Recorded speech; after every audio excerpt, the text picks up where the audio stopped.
Yo, what's up guys, welcome back to another video, and this is a reaction to how Americans got so stupid. Now I think this title is going to piss people off, but from what I know about this channel, I think this is just to grab your attention, and it's going to be a lot more than just the title, and also in the description, and why American culture became everything everywhere all at once.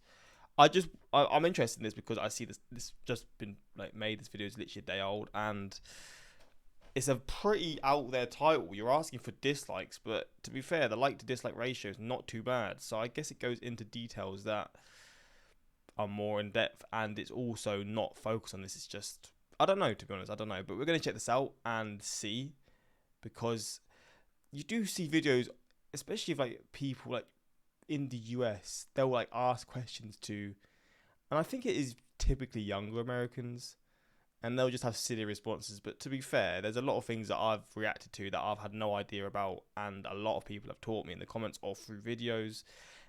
And I mean, granted, a lot of you guys watching will be older than me, so you'll have a lot more knowledge on these things. But there's people that are younger than me as well that will have a lot more knowledge too. A lot more knowledge. I mean, I'm definitely not the brightest spark, to say the least. But yeah, we're going to check this out and see. Links are also in the description to my Patreon if you want to see some more of my reactions that I can't post to YouTube. And I mean, yeah, we're just going to check this out. It's a very out there title. Like, it's pretty brutal, but I think, again, there's more to it than just that. You want to know how I got this dislike ratio? I make Oh, there we go. He's got a decent dislike ratio in this one, so. a video praising the Soviet Union and nobody bats an eye. I make a video praising the United States and everybody loses their minds. Okay, fine. I hear you. Oh, you wow. only want to hear things that confirm what you already believe. I get it. Let's talk about why Americans are stupid. Flipping hell. That's a pretty cool intro though. I like how he's just arguing with the comments already, because that's how people are. They want to hear what they want to hear, you know. There's a famous episode of the Jimberly Kimberly live show where clueless residents of Los Angeles fail to name a single country. Is it South Africa? Yeah, the country of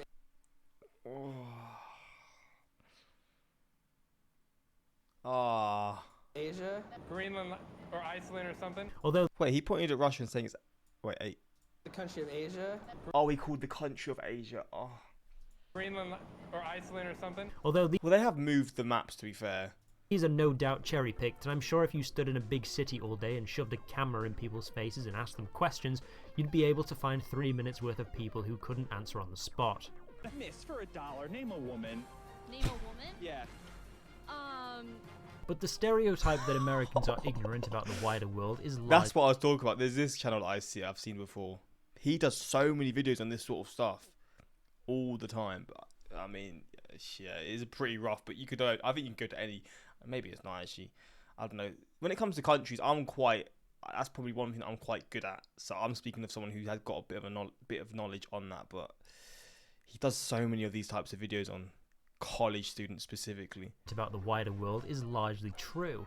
These people can't name a country because they don't care about other countries. 40% of Americans have a passport, compared to 66% of Canadians and 76% of Brits. I mean, I didn't even have a passport until I was 20. I just turned 21, and now I'm 22. My mum's only ever been to France. She's never flown. My dad's only ever flown, but to Scotland. My family don't travel, so I'm kind of in that group, to be fair. I mean, it's a bit different, but which is weird because I've got family all around the world. But my parents specifically have not travelled at all. So I'm actually happy that I've travelled a bit. I know this is unrelated, but 76% of Brits having a passport is quite a surprise to me. But maybe it's just because I'm from a family that didn't travel at all. In 1994, it was only 10% of Americans. Oh. But that doesn't mean Americans have gotten more globe-trotting since then. It was because after an above-average episode of the news, it became mandatory to need a passport when entering Canada and Mexico. So it's fair to say that a very small percent of Americans will be leaving this corner of the world. As I said in a previous video, America has all you'd ever want I want to react to that previous video next, because that seems like it could be an interesting one. geographically within her borders. Why go true. anywhere else? The foreign cultures, maybe? Americans don't care about that either. On the list of the highest grossing movies in the USA, you have to go all the way to 520th place to get a movie that isn't American. Flipping hell. God damn. It's Crouching Tiger, Hidden Dragon, by the way. Couldn't even beat the Nutty Professor. Somebody please check up on Ang Lee. I think he might have killed himself. Neither do global affairs hold the average American's interest. When asked about the Kyoto Climate Accords, who the Taliban are, or who Nicolas Sarkozy is, Americans are woefully underinformed compared to other developed nations. I'm not gonna lie, who is Nicolas Sarkozy? I'm gonna be honest, I have no clue who that is. And now I feel really stupid. I've got to see who that is. I know this isn't, again, people won't care, but maybe it'll make me realise who it is or something. Have I spelled his first name wrong? I have. Oh, former... Well, I wouldn't know. Flipping now. When was he the president until? 2012. Oh, I'm not going to know who that is. To be fair, I'm not going to have no clue who that is. I know it's... Oh, shit. Who's the guy now? I know who it is now. I was going to say Trudeau, but that's Canada. Who's the president of France? I know who it is. Oh, that's annoying because I literally know who it is, and that's... Is it with M? Macron. There we go. Come on. In 2009, only half knew that last year's Olympics were held in Beijing. What? To be fair, I only knew this because of Bolt. Because I used to love watching the 100-metre sprints, and Bolt, it's just... He broke the record, or did he break the record at the London Olympics? Whatever it is, I related it to that. But where was it? 2016? That was in Brazil. 2020 was in Japan. Oh, but of course, when asked to name American celebrities, they had no trouble at all. At the same time, we non-Americans are flooded with American culture. Some British people know more about American politics and history than their own. For sure. I mean, I was in the cinema the other day watching... Well, I said the other day it was to see Little Mermaid. I didn't want to watch it. It was not my choice. But the people working there, like, they just work in the cinema. They were just talking. They were all just talking about American politics and stuff, about Biden and Trump and stuff. And I was like, well, I've never even noticed this before. But when you think about it, it probably is spoken about just as much as British politics in our own country. Once you're dropped into the trench, depth or the Z-axis is... It's Z-axis, you floppy-haired moron. France had to pass laws banning radio stations from playing too much American music. There are only 2 countries in the world where Coca-Cola is not sold. Wait, scratch that. This journalist from Finland bought a Coke at a water park in Pyongyang in 2017. And what's this hiding in the background of somebody's holiday snaps at the National Hotel de Cuba? Wow. Look, you know something's up when remote tribesmen in the Amazon rainforest who don't even have electricity know who Michael Jackson is. Yeah. Americans used to be quite well read. After the Second World War, Americans consumed 63% of all the newspapers in the world, and they used this to their advantage.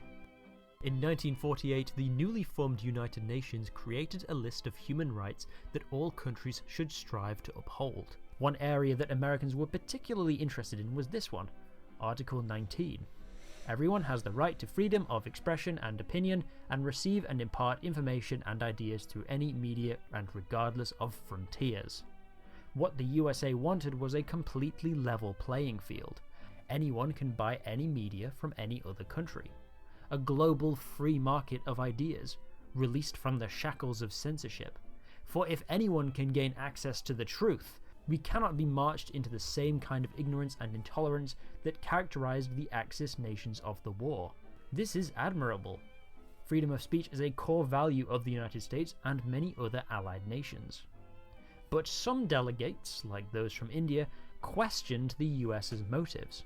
If you believe in an equal access to information and culture, shouldn't you redistribute some of your media creating capacity to developing nations like ours, so that we have an equal opportunity to tell the world our stories?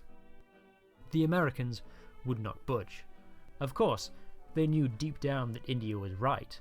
The American delegation to the convention was highly populated by journalists and media magnates. They knew that if countries couldn't afford their own news, they would be increasingly reliant on buying news from American wire companies like the Associated Press, which was good for both the media companies' profits, but also the US State Department, who would no doubt have been licking their lips at the prospect of 1 billion people reading news with a specific American spin on it. In 1944, the I mean, it's pretty smart. Even the UK at this point. Associated Press sold news to 38 countries. Within 8 years, that had Russia? Wow. Or the Soviet Union at this point. What? Even Japan at this point, just after the World War. That is insane. I mean, they've pretty much just got control of the whole of the Americas. But in every continent, there's pretty much, maybe not Africa, but dominance in a lot of the continents. That is wild. doubled to 70 countries. In the 1950s, around half of films shown in European and Asian cinemas were American, 2/3 in Mexico, Brazil, and Argentina. Which makes sense. Americans made grand technicolor films brimming with Hollywood sparkle because they could afford to, whereas war-torn Europe, impoverished Mexico, and nuclear-obliterated Japan were stuck making small-scale comedies to keep up morale. One of the most popular French movies in 40s France was 1949's The Big Day, a mostly plotless movie where a whimsical French postman gets into wacky mischief in a quaint village. There just wasn't the money or resources for anything else. Hollywood captured the European public's imagination, and they wanted more. But why is it only... It's pretty much just a thing of right place, right time kind of thing.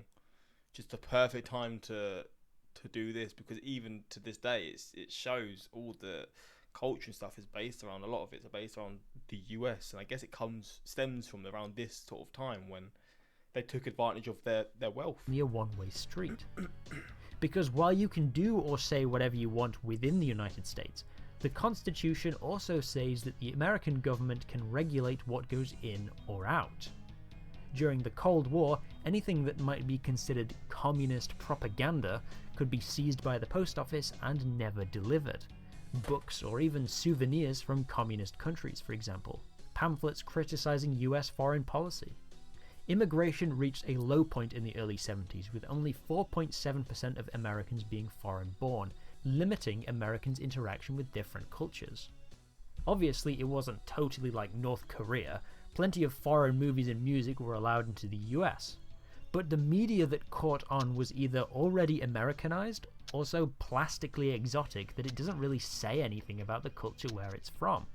The Beatles were British, yes, but they got their start covering American rock and roll musicians. Oh. When John Lennon stepped out of line, the American government made sure that he knew it. Yeah, they didn't like him, did they? Movies imported from Japan were mostly samurai flicks, and very few movies set in the modern day. The film Ikiru is widely considered the best Japanese film ever made, if you ignore people who have never felt the touch of a woman. But this existential drama about a depressed, lonely man was only given a limited release in California, and the poster was edited to feature a stripper who is only in the movie for like 1 minute. What the fuck? The narrow stream of European movies that made it into the USA came in the form of the French New Wave cinema, movies that were stylistically inspired by American films, but also so stuffy that few audiences would ever want to watch them anyway. Qu'est-ce que ça peut te faire? Ça ne va pas, non? Non, rien. Je voulais dire cette phrase avec une idée précise. Je ne savais pas quelle était la meilleure façon d'exprimer cette idée. Just want to make Subway Surfers instead. Ou plutôt, je le savais. Et maintenant, je ne sais plus. This was further stifled by the Hays Code, a set of extremely strict regulations that were in place from 1934 to 1968. If you've ever wondered why old black and white films seem so dry, it's because of these rules. Some things that were completely banned from ever being shown in any film included bad guys winning. All movies had to end with the police outwitting the evil criminals or the criminals causing their own demise. Oh my god. Any nudity, even the silhouette of a booba, is an instant ban. Blood or dead bodies. When people get shot in old films, they usually just clutch the wound, but no actual blood is seen. Pointing a gun How times have changed with that. Flipping hell. at somebody in the same frame. This is why guns are always held at waist height. Kissing for longer than 3 seconds. Interracial couples. What? White people as slaves. Oh my god. Criticism of religion or of any other country. Naturally, this prevented the more artistically liberal European films from being shown in American cinemas, and when they did get a US release, they were usually edited to remove the violence in movies and sex on TV to comply with the good old-fashioned values. At least until the rules were abolished in 1968 and replaced by the age rating system we have today.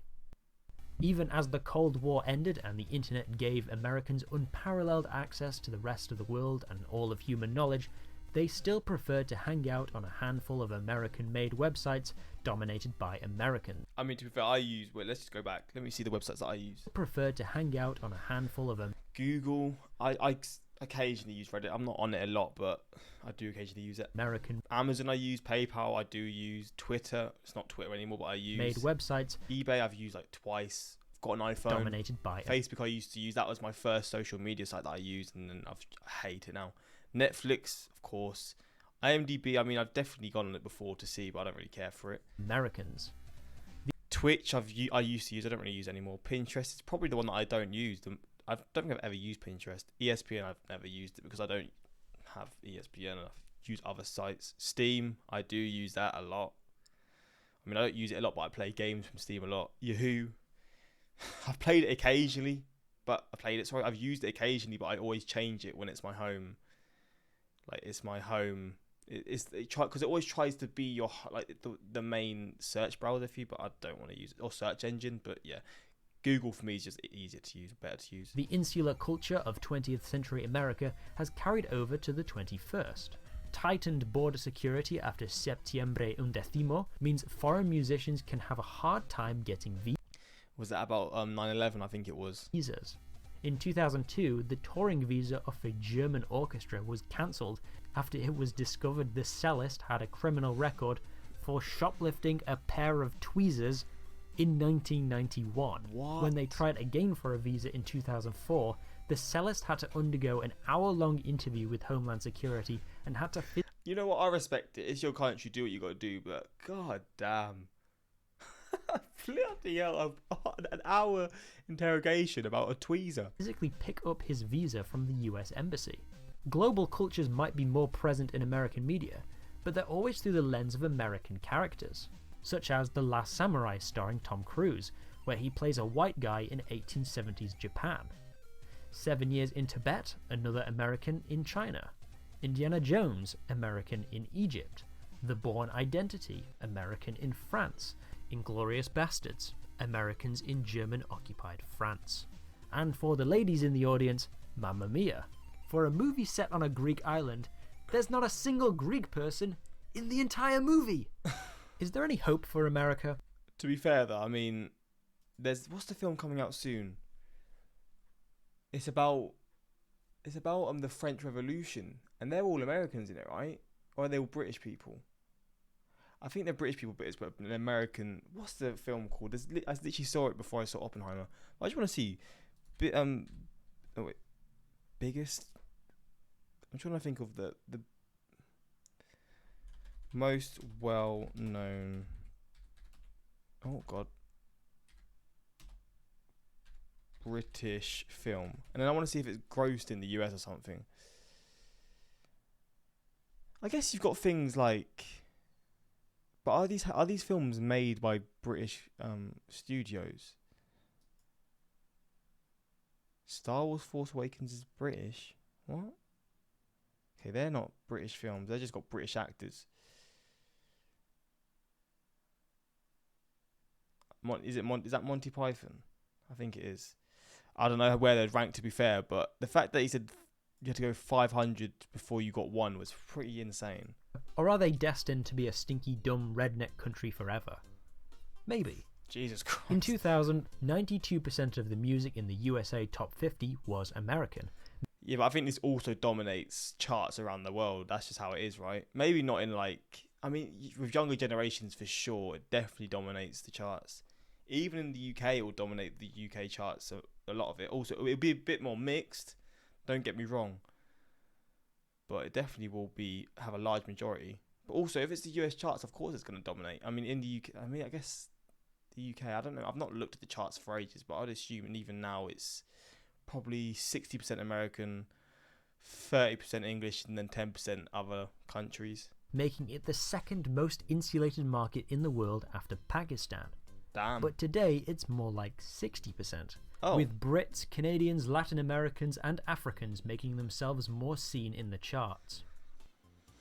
Each year there are more foreign films nominated at the Academy Awards than ever before. What used to be an American-only pay-to-win awards show is now an international pay-to-win awards show. As social media platforms have an element of randomness in what they show users, there is a higher chance of Americans being shown videos from other countries, forcing them to take note of what is happening. It seems the revolution will be TikToked. I've been giving the impression throughout this video that it's all or most Americans who are terminally uneducated. But American ignorance isn't as evenly distributed as you'd think. That study I mentioned earlier, when adjusting for English proficiency, income and education levels, Americans are really no different from their European counterparts, and in some cases marginally smarter. Knowledge about the I'm probably dragging the UK down a little bit, I can't lie. wider world even correlates to political views, and not in the way that you'd think. A 2022 survey asked Americans 12 questions about the world, such as who is the British Prime Minister, what does the Indian flag look like, and what this symbol represents. The people who answered the most questions correctly were committed Democrats and committed Republicans. Swing voters, those enlightened centrist chads, were the stupidest. Damn. Only 40% of moderate Republicans could name the US Secretary of State, compared to 60% of convicted Republicans. Only half of moderate Democrats knew that the USMCA trade agreement replaced NAFTA, compared to 66% of convicted Democrats. Also, I just thought it was funny that the more Americans know about the European Union, the more favourable view they have of it. So are Americans ignorant? Many of them are, but it isn't their fault. It's a mix of geography, American imperialism, Cold War paranoia, moral puritanism and economic factors that create a paradoxical nation that is both the most expansive empire but also an informational prison of their own making. God. What is this video? What the fuck? Informational prison of their own making. God bless you, stupid bastards. Jesus Christ. I mean, I'm not gonna lie, this was an interesting video because it gave an explanation and a history and a reasoning behind things. And you know what? I mean, if you're someone who's not from the US and you don't somewhat understand some of that, then I guess you're just someone whose mind's never going to be changed. But I hope this didn't annoy too many people, because I know the title will definitely, probably people will see it and be like, nah, this is just another video slandering us for nothing. But I think it was a fair view and a fair reasoning. You know what? Maybe not all of it's necessarily true, but when you're the country that does have, that you are the centre of the culture, it does make sense that maybe you wouldn't have as much of an interest in other things. Although I don't think that is the thing for a lot of people from the US anyway, but I definitely see some of it. Thing is that Europeans don't realise just how prominent prominent American isolationism was to American culture. Even though we abandoned it nearly a century ago, it still impacts the way Americans today think. As a Filipino American, I can confirm that the instant I got to American citizenship, my big Asian brain shrunk 90%. Oh man, but hopefully you enjoyed this reaction. I thought it was definitely a well put together video, and I'm definitely going to check this guy's channel out more, because I think he's going to have videos on a lot of interesting topics. A guide to everything banned in China. Yeah, this guy's channel for sure is going to be one that I feel like I'm going to really enjoy reacting to. But yeah, hopefully you enjoyed this reaction. Let me know your thoughts, obviously, and yeah, until next time, peace.